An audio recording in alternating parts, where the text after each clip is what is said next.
CSMT परिसरात सुद्धा आता वाहतूक पूर्वपदावर आलेली आहे। 5 दिवस या रस्त्यावर वाहतूक कोंडी होती। वाहतूक सुरळीत झालेली आहे। मुंबईकरांना आता दिलासा मिळालेला आहे। याचा आढावा घेतला आमचे प्रतिनिधी स्वप्नील जाधव यांनी।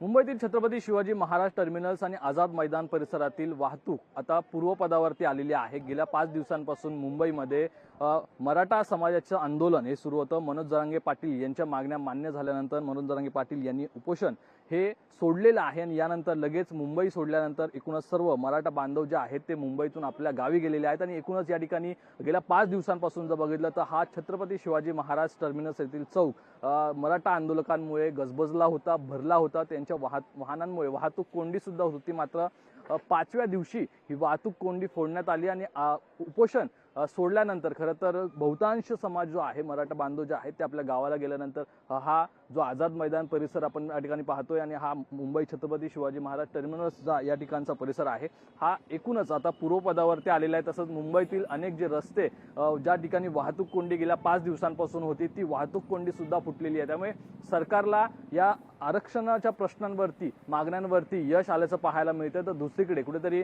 पोलीस प्रशासन असेल ही वाहतूक फोडण्यामध्ये त्यांना यश आल्याचं पाहायला मिळतं। कॅमेरा पर्सन मिलिंद पेडणेकरसह स्वप्नील जाधव, लोकशाही मराठी, मुंबई।